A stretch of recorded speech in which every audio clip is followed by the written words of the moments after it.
যে কোনো সময় পদত্যাগ করতে পারেন রাষ্ট্রপতি, সাংবিধানিক বাধা দেখছেন না স্বরাষ্ট্রমন্ত্রী। পদ খালি হওয়ার ৯০ দিনের মধ্যে নির্বাচনের ব্যবস্থা করবে ইসি। শেখ হাসিনা শাহাবুদ্দিন ফোন আলাপের তথ্য পেলে তদন্ত করবে সরকার। ডেফিনেট কোনো খবর পাইনি এই ব্যাপারে। যদি সেটা সত্যি হয়ে থাকে অবশ্যই পররাষ্ট্র মন্ত্রণালয় সেটা তদন্ত করবে, সরকারও সেটা তদন্ত করবে। ট্রিলিয়ন ডলারের অর্থনীতি গড়তে কাজ করছে সরকার। বিদেশিদের অংশীদার হওয়ার আহ্বান প্রধানমন্ত্রীর। সেপ্টেম্বরে ব্রিক্স সম্মেলনে তারেক রহমানকে আমন্ত্রণ ভারতের। আবারও তীব্র হচ্ছে সিএনজি সংকট। ঘন্টার পর ঘন্টা দাঁড়িয়েও গ্যাস পাচ্ছেন না চালক। ব্যাহত নিত্যপণ্য সরবরাহ। কৃত্রিম সংকট তৈরি করে দাম বাড়ানোর পায়তারার অভিযোগ। যে কোনো সময় পদত্যাগ করতে পারেন রাষ্ট্রপতি মোহাম্মদ শাহাবুদ্দিন। অসুস্থতার কারণ দেখে শীঘ্রই স্পিকারের কাছে চিঠি দেবেন তিনি। এ বিষয়ে সাংবাদিকদের প্রশ্নোত্তরে স্বরাষ্ট্রমন্ত্রী বলেছেন, যে কোনো কারণে রাষ্ট্রপতি সরে দাঁড়াতে চাইলে এক্ষেত্রে সাংবিধানিক কোনো বাধা নেই। ইসি বলছেন, পদ খালি হওয়ার ৯০ দিনের মধ্যে নির্বাচনের ব্যবস্থা করবে কমিশন। অন্যদিকে পররাষ্ট্র প্রতিমন্ত্রী জানিয়েছেন, শেখ হাসিনা শাহাবুদ্দিন ফোন আলাপের অভিযোগ নিয়ে সুনির্দিষ্ট তথ্য পেলে তদন্ত করবে সরকার।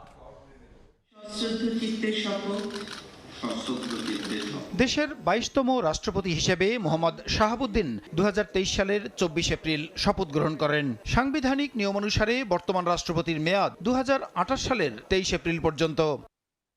কিন্তু হঠাৎ করেই বুধবার থেকে রাষ্ট্রপতির পদত্যাগের গুঞ্জন ওঠে। যদিও এ নিয়ে বঙ্গভবন বা সরকারের পক্ষ থেকে আনুষ্ঠানিক কোনো বিবৃতি আসেনি। তবে বৃহস্পতিবার সচিবালয়ে স্বরাষ্ট্রমন্ত্রী এবং নির্বাচন কমিশন সচিবালয়ে নির্বাচন কমিশনার আব্দুর রহমান এল মাসুদ এ প্রসঙ্গে সাংবাদিকদের প্রশ্নের জবাব দেন। তার সেটা অপশন আছে, কিন্তু আমরা তো জানি। রাষ্ট্রপতির পদত্যাগ নিয়ে প্রশ্নের জবাবে স্বরাষ্ট্রমন্ত্রী সাংবাদিকদের বলেন, স্বাস্থ্যগত বা অন্য কোনো কারণে চাইলে পদত্যাগ করতে পারেন রাষ্ট্রপতি। এতে সাংবিধানিক কোনো বাধা নেই। গুঞ্জন তো গুঞ্জনই। রাষ্ট্রপতি সাংবিধানিকভাবে ইনি পদত্যাগ করতে চাইলে অথবা স্বাস্থ্যগত কারণে যে কোনো কারণে চাইলে তার সেটা অপশন আছে। এখানে সরকারের পক্ষ থেকে কিছু বলা হয়নি। তিনি যদি পদত্যাগ করতে চান সাংবিধানিকভাবে সেটা মাননীয় স্পিকার বরাবর পদত্যাগপত্র দিতে হয়। এদিন ইসিতে এক প্রশ্নের জবাবে নির্বাচন কমিশনার আব্দুর রহমান এল মাসুদ বলেন, রাষ্ট্রপতির পদ খালি হলে আইন অনুযায়ী পরবর্তী ৯০ দিনের মধ্যে নির্বাচনের ব্যবস্থা করবে ইসি। রাষ্ট্রপতি পদত্যাগ করবে কি করবে না এটা নির্বাচন কমিশনের কোনো বিষয় না।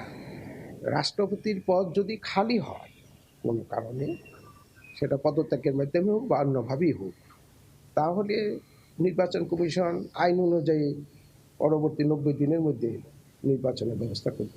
রাষ্ট্রপতি পদত্যাগ করতে চাইলে নিয়মানুযায়ী স্পিকারের কাছে পদত্যাগপত্র জমা দেওয়ার বিধান রয়েছে। এদিকে জুলাই হত্যা মামলায় মৃত্যুদণ্ডপ্রাপ্ত সাবেক প্রধানমন্ত্রী শেখ হাসিনার সঙ্গে রাষ্ট্রপতির ফোনালাপের অভিযোগ নিয়ে পররাষ্ট্র প্রতিমন্ত্রী জানান, এ বিষয়ে সঠিক তথ্য পেলে খতিয়ে দেখবে সরকার। ডেফিনেট কোনো খবর পাইনি এই ব্যাপারে। যদি সেটা সত্যি হয়ে থাকে অবশ্যই পররাষ্ট্র মন্ত্রণালয় সেটা তদন্ত করবে, সরকারও সেটা তদন্ত করবে। ২০৩৪ সালের মধ্যে দেশের অর্থনীতি ট্রিলিয়ন ডলারে উন্নীত করতে সরকার কাজ করছে বলে জানিয়েছেন প্রধানমন্ত্রী তারেক রহমান। বিনিয়োগ সুরক্ষা, জ্বালানি নিরাপত্তা সহ ব্যবসা সহজীকরণের কথাও জানান সরকার প্রধান। উন্নয়ন অগ্রগতিতে বিদেশি বিনিয়োগকারীদের শরিক হওয়ার আহ্বানও জানান প্রধানমন্ত্রী। অর্থনীতি পুনর্গঠন করে বিদেশি বিনিয়োগ, কর্মসংস্থান ও রিজার্ভ বাড়ানোর নির্বাচনী প্রতিশ্রুতি দিয়েছিল বিএনপি। সরকার গঠনের পর অর্থনীতি ঢেলে সাজানো সহ ব্যবসা বান্ধব পরিবেশ নিশ্চিতে বিভিন্ন উদ্যোগ নিয়ে এগোচ্ছে তারেক রহমানের সরকার।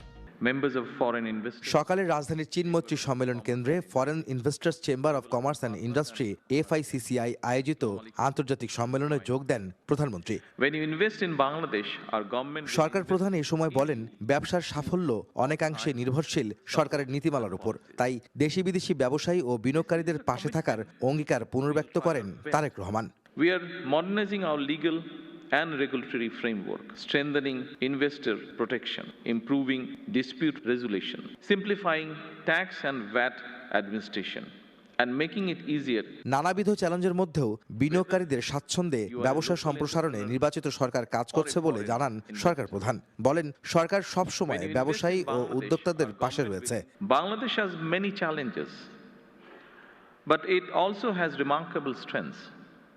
We have a large and fast-growing domestic market. Our government has completed 5 months in office, but our policy preparation began long before the election. দেশকে $1 ট্রিলিয়ন অর্থনীতিতে উন্নীত করতে দেশি বিদেশি ব্যবসায়ীদের বাংলাদেশে বিনিয়োগের আহ্বান জানান প্রধানমন্ত্রী।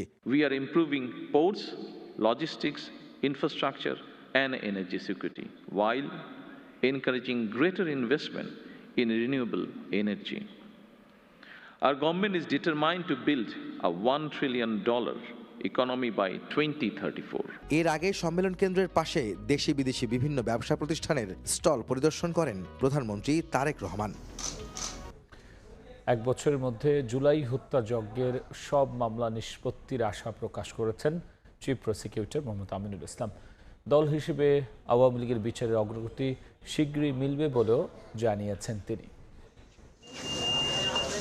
বৃহস্পতিবার সকালে জুলাই গণহত্যার দ্রুত বিচার ও সুষ্ঠু তদন্তের দাবিতে চিফ প্রসিকিউটর বরাবর স্মারকলিপি জমা দিতে আন্তর্জাতিক অপরাধ ট্রাইব্যুনালে আসেন 11 দলীয় জোট এবং জুলাই শহীদ ও আহত পরিবারের সদস্যরা। জুলাই হত্যাকাণ্ড ও মানবতা বিরোধী অপরাধের বিচারের অগ্রগতি ও সুষ্ঠু তদন্ত সহ 7 দফা দাবি জানান তারা। স্মারকলিপি জমা দেওয়া শেষে বিচারিক প্রক্রিয়া নিয়ে অসন্তোষ জানান জামায়াত নেতা হামিদুর রহমান আজাদ। আমরা তো আমাদের দাবিগুলো ফরমালি দিয়েছি। 2 বছর যদি আমরা হিসাব করি, যদি ওনার টেনিয়রে নয়, সব মিলিয়ে আমরা প্রক্রিয়ার ব্যাপারে বলবো। আমরা তো নির্দিষ্ট করে ওনার কাছে ওনার কার্যক্রম নিয়ে স্যাটিসফাইড হতে চাই না। আমরা টোটাল কার্যক্রমের উপর একটা মন্তব্য মূল্যায়ন করতে চাই।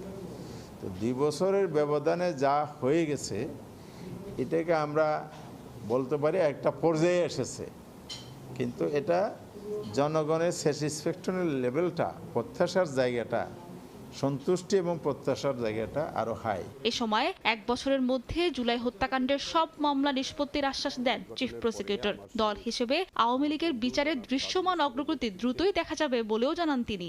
আমি 1 বছরের মধ্যে জুলাইয়ের যত মামলা আছে সব ইনভেস্টিগেশন রিপোর্ট এবং জাজমেন্টের মধ্যে দিয়ে এগুলো আমরা নিষ্পত্তি করতে চাই।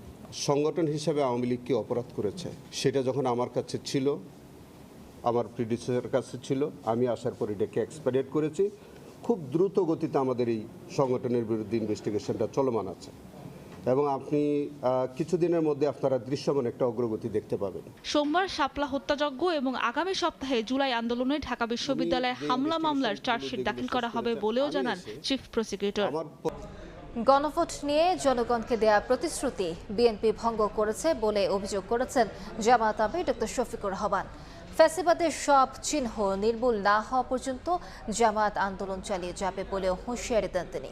রাজধানীর মিরপুরে গণভোটের রায় বাস্তবায়নের দাবিতে আয়োজিত জনসভায় ডক্টর শফিকুর রহমান বলেন, জুলাইয়ের গণ অভ্যুত্থান ছিল এমন এক ঝড় যা ফ্যাসিবাদকে ক্ষমতা থেকে উৎখাত করেছে। তিনি অভিযোগ করেন, সরকারের বিভিন্ন স্তরে দুর্নীতি ও অনিয়মের কারণে দেশ নানা সংকটে পড়েছে। তিনি বলেন, দেশের যুব সমাজ অন্যায়ের বিরুদ্ধে ঐক্যবদ্ধ রয়েছে। নেতাকর্মীদের সামনে আরও বড় আন্দোলনের জন্য প্রস্তুত থাকার আহ্বান জানান তিনি।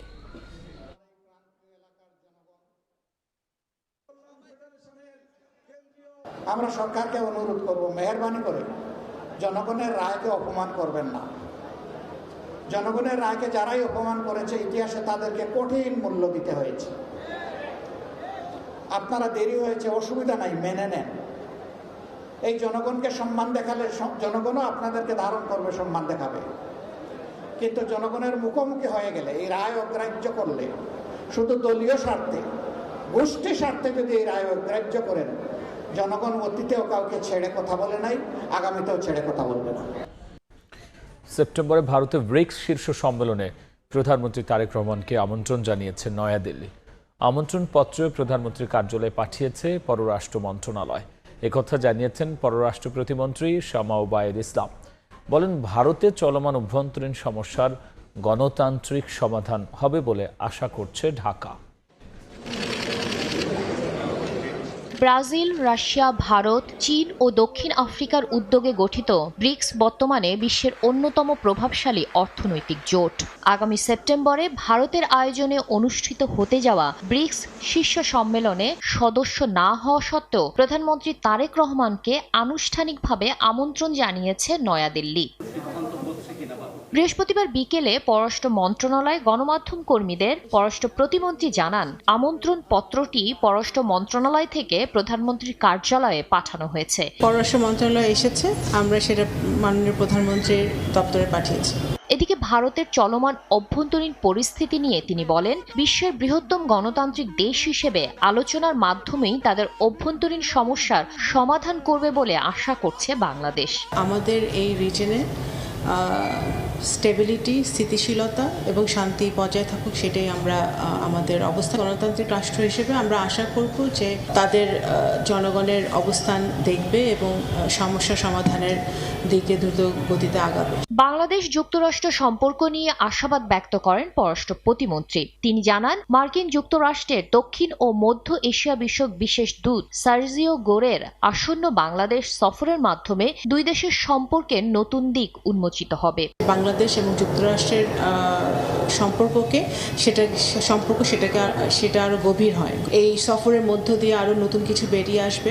এদিকে ভিসা ইস্যুতে তিনি বলেন, ইউরোপীয় ইউনিয়ন ও মধ্যপ্রাচ্য সহ বিভিন্ন দেশের ভিসা প্রক্রিয়া আরো সহজ ও দ্রুত করতে কাজ করছে পররাষ্ট্র মন্ত্রণালয়। স্বরাষ্ট্র মন্ত্রণালয় এবং প্রবাসী কল্যাণ মন্ত্রণালয় গত 2-3 সপ্তাহের মধ্যে আমরা একাধিকবার মিটিং করেছি যে আমাদের ভিসা সংক্রান্ত ব্যাপারগুলো কিভাবে সমাধান করা যায়। বিদেশগামী কর্মী, শিক্ষার্থী ও ভ্রমণকারীদের সুবিধা নিশ্চিত করতে সংশ্লিষ্ট দেশগুলোর সঙ্গে নিয়মিত যোগাযোগ ও সমন্বয় অব্যাহত রয়েছে বলেও জানান পররাষ্ট্র প্রতিমন্ত্রী।